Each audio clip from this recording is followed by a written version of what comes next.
Here is our host, Tian. Hello and welcome to World Insight. I'm Tian. The implication of COVID-19 pandemic on global trade, cross-border investment, and global supply chains and globalization are increasingly obvious and also sobering. In a testing era, what's the role and essence of leadership? What have we learned from history about communication and cooperation? What's the next step for China-U.S. ties? Bearing all these questions in mind, earlier I talked to Joseph Nye, former dean of Harvard's Kennedy School of Government. He's also known for coining the term soft power. Let's listen in. How big a test do you think is it of leadership this round of pandemic worldwide? I think the COVID-19 pandemic is an enormous test of current leadership. And you would think that the leaders in the world would realize that it's important to come together, but instead they're spending too much time competing with each other and not enough time competing against the virus. So I think in that sense it's a great test of leadership, but I'm not sure that the leadership has passed it. We have to realize that in addition to the traditional ways of thinking about power over other countries, we have to realize that there's a new set of issues which require us to change our thinking to incorporate the idea of power with others. So you take something like climate change, or you take something like the current pandemic, there's no way in which one country can solve it by itself. It's just impossible. The virus doesn't know borders, it doesn't care about nationalities, and neither does climate change, where carbon dioxide doesn't recognize national borders. So in that sense, if China does better on its public health or on its reducing its carbon emissions, that's good for China, but it's also good for the U.S. and vice versa. If the U.S. is better on those measures, that's good for the U.S. and it's good for China. You've been writing a book linking morals to leadership, talking about the presidency for generations. Tell me more about whether leadership has learned through history. After all, there was a great influenza back in 1918, and apparently lessons have not been learned?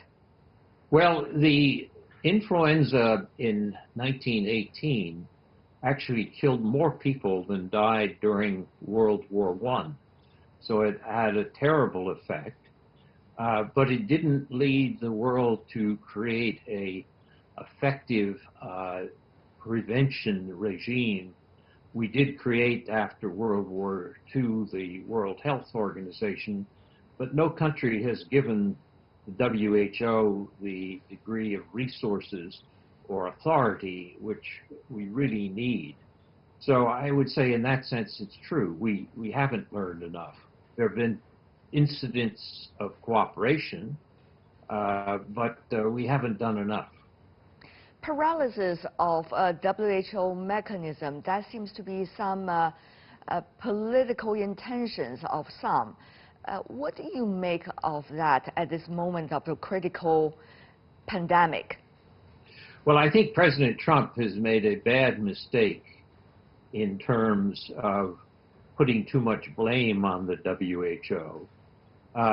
In fact, the WHO represents the will of the member governments, and the member governments haven't given it enough authority to do what it needs to do. So Trump's blaming of the WHO is just trying to shift blame away from himself, and I think it doesn't help the WHO, it weakens the WHO.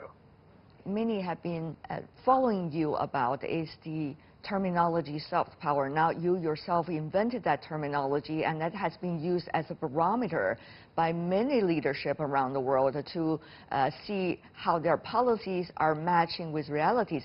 Tell me more about your evolution, in a way, academic evolution, from soft power to what you are thinking now as morals and leadership. Well, soft power is the ability to get what you want through attraction rather than coercion or payment. And if you have a moral stance as a country, it makes you more attractive to other countries, and that increases your soft power as a country. So the recent book that I've written, Do Morals Matter? Presidents and Foreign Policy from Roosevelt to Trump, it tries to look at the 14 presidents since 1945 and ask to what extent did their moral views affect foreign policy, and was that good for the United States? And I think the answer is that for many presidents, they did try to use moral approaches to foreign policy, and that was good for the United States. Unfortunately, President Trump is the least moral of the 14 presidents that I study in this history. And I think that has led to a reduction in American soft power.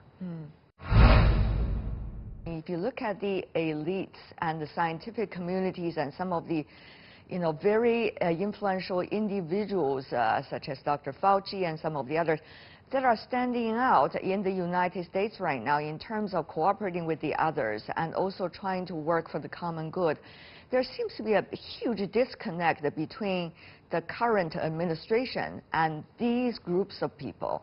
The divide going on in the U.S. politics and the U.S. elite's capabilities to shaping the policies within the country and its foreign policies as well. What do you make of that?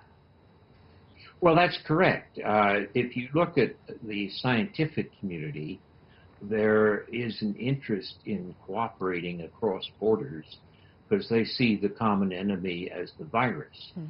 But the problems of the U.S.-China relationship had already begun to go sour before the pandemic occurred. So there was already a resentment or a difficulty in the relationship.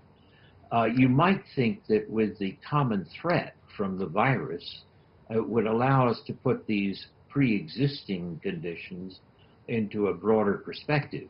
Instead, I'm afraid what's happened is that the competition of blame, one side blaming the other, and let's be honest, both sides have blamed the other, that's made things worse rather than better. So rather than the common enemy of the virus uniting us, we've gotten into a situation where we're each trying to shift blame onto the other. That's not good for anybody. So, Professor Nye, you're trying to suggest in a way that as a result of the geopolitical situations, some of the elite groups inside the United States have been muted or silenced by the realities?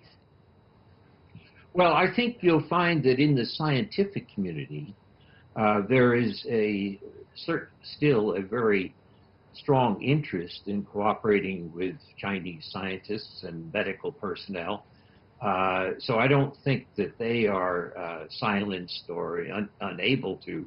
But in terms of the political situation, the sense of looking at the fact that our relationship with China is going to be what I called a cooperative rivalry, which is, yes, there'll be areas of rivalry, but there are other areas where we have to cooperate with each other, and we have to learn to do both of those things at the same time. Well, in the recent events and the way that Trump has responded, we're spending too much time on the rivalry and not enough time on the cooperation. But isn't that mean that the elite groups, if I could put this word to describe them, in the U.S. has failed to influence some of the most crucial policies, whether it's domestic as reflected this time by the strategies against the pandemic within the country, and also about its foreign policy, for example, its relations with China? After all, from this perspective, from China, China virus, quote unquote, was first said by the president, and now Secretary of State Pompeo keep on saying it was from the lab in Wuhan without providing any evidence. Both sides are making a mistake to see this as a competition for propaganda gain. We really have much more to gain from cooperation. There still are a number of Americans, the elites as you referred to them, in the press and in the foreign policy community and in the universities, who are interested in trying to preserve a working relationship with China. And I think President Trump and Secretary Pompeo have been irresponsible in the language they've used. But I think the important thing is China and the U.S. should be looking for some common projects or something that we could do together to symbolize the fact that we have more to gain from cooperation than from the rivalry. Unfortunately, we haven't seen that. We know the pandemic is still going on, unfortunately, around the world. What do you say, Professor Nye, with someone, I know you are a patriot and also one with vision when it comes to the U.S. road ahead. At this point, what would be your advice to your leadership, sir? Well, I have written columns and tried to propose the idea that the U.S. should join with China and other countries in the group of 20 to establish a major fund to help poor countries cope with the coronavirus. Last week, a number of European countries held a conference to pledge resources for that. Final question for you, since you talk about the Europe. Let me ask you, what does that mean? China and United States only at 40% of the global GDP, 60% coming from other parts of the world. How are they watching the countries are coping with their own domestic pandemic situation and also their outreach to the others to support? We have to take the lead in trying to deal with issues I call transnational issues, which don't respect borders, which includes both pandemics, which is bothering the world now, but also the slower but equally important issue of climate change. It's not killing us in the short run, but it can in the long run. And China and the U.S. together, for example, put 40% of the carbon dioxide or greenhouse gases into the atmosphere. That's a good example of cooperate. We can't do it alone, and if we don't cooperate together, other countries aren't going to be able to do it either. So the pandemic and the climate change are similar in the sense that the two largest economies, the U.S. being the largest and China being the second largest, have to come together and cooperate if the world is going to see any leadership on this. Right. And I find the current situation discouraging that we haven't accomplished this. Professor Joseph Nye, talking about morals and leadership and the importance of China-U.S. relations.